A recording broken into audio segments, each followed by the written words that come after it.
Hey guys, Adam Rose, Vice President and Senior Loan Officer for Western Ohio Mortgage here in Sydney, Ohio. Today is another episode of the Mortgage Guy Podcast, and today we're going to talk about what's been going on over the last week or so at the NAC. We had the distinct pleasure of joining other representatives in our industry at the National Advocacy Conference in D.C., but we're going to do an update on that, what happened there, as well as this past weekend. I had advertised it and talked about it on the podcast before. We had our Affordable Housing Summit. It had a great turnout. It was a great event, a ton of people there, and it was just great to see some of the faces and how surprised they were about the process. They can actually do it. Gave some people some hope. It really did, and I thought it was great. So next year, we'll be having it again. And we're going to start prep work this summer for it, and it will be brought to Dayton because I am the incoming president for the Ohio Mortgage Bankers, which will start in May, and I get to decide where it's going to be. So it's going to be a little bit closer to home for us. So Dayton, here we come.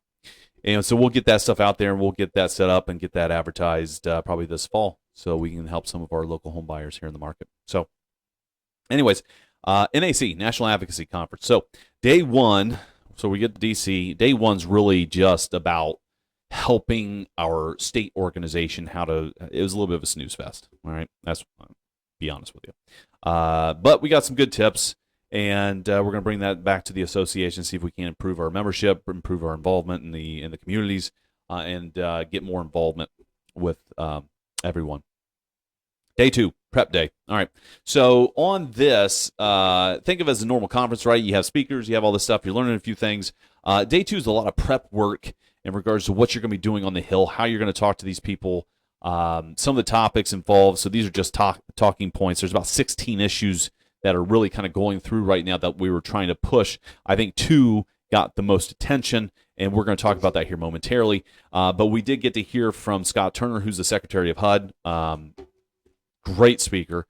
Looks like he's trying to take HUD in a different direction. He has open ears about changes and what can be done to improve HUD.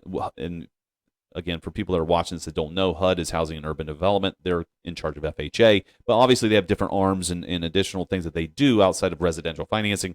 Like we had some multifamily guys in our group that were talking to some of our reps as well. And when I say multifamily, I'm not talking 1 to 4 unit. I'm talking 5+ units, apartment complexes that HUD can give grants to help facilitate lower income housing, workforce housing.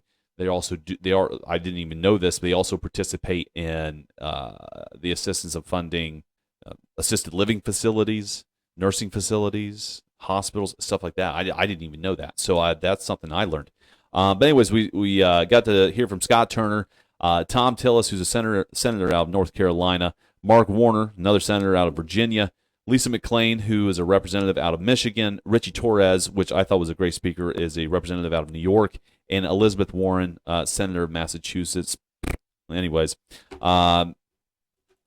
we were mainly there to hear them talk about housing-related issues, how to fix it, what they're doing, and let's be honest, I mean, they're not doing a ton, right? They're just not. It's politics as usual. They talk. There's no action typically.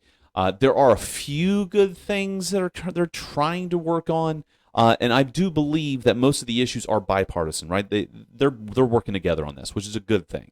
Housing is not a political issue. It really should not be. But overall, some good information about what they're trying to do. We'll just see if it gets there. So I want to move on what we were able to accomplish. So on Wednesday, we did go to the Hill. We were in Congress, and then we were also in the Senate buildings as well as the House of Representative buildings, and got to meet with congressmen. We got to meet with some senators. We got to meet with some staff as well because they couldn't be there the whole time. But we got to meet with Bernie Moreno, so mainly state, right? So my group, Ohio, so we were focused on state representatives and senators. So we got Bernie Moreno, we got John Husted's office, we got Rep. Beatty out of the Columbus area, and we also got Jim Jordan's office as well, and got to meet with all of them, talk about the issues at hand. Again, these are just the talking points here in this, but there's a lot. But the main things that I feel was actionable in regards to our talking points and some of the policies that we're trying to push through is two things. One, let's hit the Veterans Assistance Servicing Purchase Program, okay? VASP for short. The reason this is such a big issue is when, and FHA is a perfect example of this, they already have something in place. VA does too, but it's about to expire, and this is the only option they have at the moment. So let's say you buy a house, 12 months down the road, you have some sort of financial loss, something happens, you get behind on payments, right? And you go in for a modification or what have you, there's loss mitigation there, right? Able to get access to monies, sometimes they tack it on the end of your loan balance just to get it paid in ahead or up to par, right? We'll just get it to current to keep you in the home, right? No one wants to do a foreclosure. They have no interest in it. And then they just move on their day until they get back on their feet. Well, the VA has something called VASP, all right? Again, Veterans Assistance Servicing Purchase Program. So if they get into any sort of trouble, right, there's an option there to assist them until they get back on their feet. How that program works, I think it varies slightly in regards to pulling monies and tacking on to the end of the loan balance. So if they ever sell, that stuff gets paid back. But the whole purpose of this is to try to push new policy so veterans, if they get into trouble, they can access some of their entitlement, and it'll show as a claim on their entitlement until that claim is paid off or the home is sold, all right, and satisfied. But pull some of the entitlement to pay the mortgage payment until they are back in good standing, get it caught up, avoid the foreclosure. It's twofold. Not only does this helping the veteran, of course, stay in their home, but it's also less expensive for the VA to do it this way. The cost of this program is significantly less than what it would cost for VA to actually foreclose on the property. It's win-win for everybody, okay? That program is going to expire on May 1st. And when we brought it to senators' attention, we brought it to some of the representatives' attention, they didn't even know that, right? They were totally out of loop on this, which, again, a lot of stuff going on, right? They can't know everything.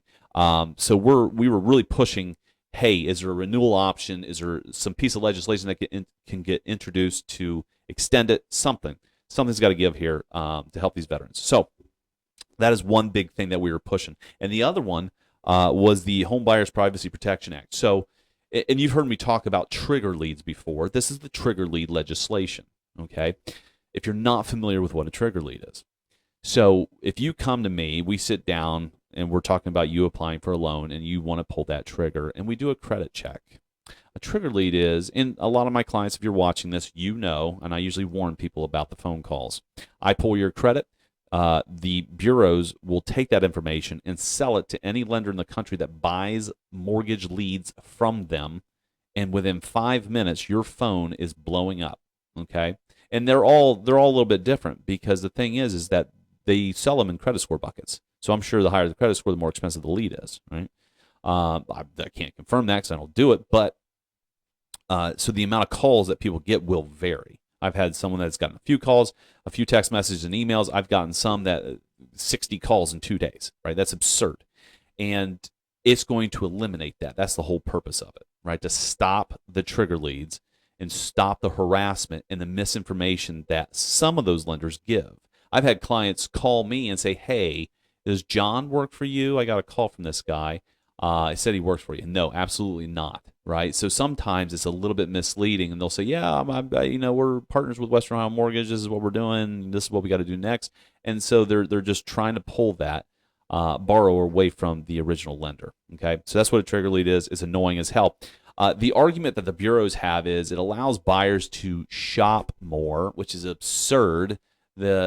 Typically speaking, buyers have already done the research on which lender they want to go through, or they may still shop around, but you always have that right to shop, right? You don't need people soliciting you for you to have the ability to shop. It's the most ridiculous argument ever. So we were pushing that and trying to get that abolished, and the Senate passed last year, then it got caught up in some other defense bill, I think it was, and then it didn't go through.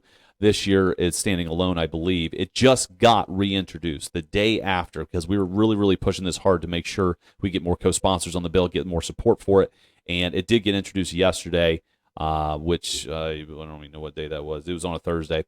But did get introduced, and it sounds like it has huge support on both sides of the aisle. So I think that's going to pass. So if you're a lender out there, you're a borrower out there, good news for you. We can stop the madness. So that'll help a lot. So and then next week I will be speaking at the Dayton Mortgage Bankers Association membership drive. So if you're watching this, I will be there. We'll be talking about the benefits of membership for the MBA, the Dayton MBA, the OMBA, you name it. How your involvement in those associations can really, really help push the envelope, specifically legislation, advocacy. The bigger the numbers that we have, the more our voices are heard. Just remember that. But that's what I got for you guys this week. I wanted to give you that update. A lot of stuff going on. The market all over the place, right? And actually, on Wednesday when we were there, as the market was tanking after some of the tariff talk, right? And it was a little concerning. It was while we were in meetings, I believe in Jim Jordan's office, the announcement that they were going to delay 90 days for almost everybody, and the market shot up like 2,400 points. It was pretty crazy in the rep building. Everybody was kind of running about. It was pretty crazy. It was fun to see, but very interesting. The vibe that you get and the energy in those buildings. But yeah, so I'll be giving you guys an update next week as well to see how this market reacts, see if the 10-year Treasury kind of settles down a little bit, and hopefully we get some people into more of a refinance position as rates slowly decline. But we lost a little bit this week with the 10-year Treasury. That's all I got, guys. Remember, subscribe on YouTube. Check us out on Apple Podcasts, Spotify. Check us out on TikTok. Remember to subscribe, and we will catch you all next week with another update.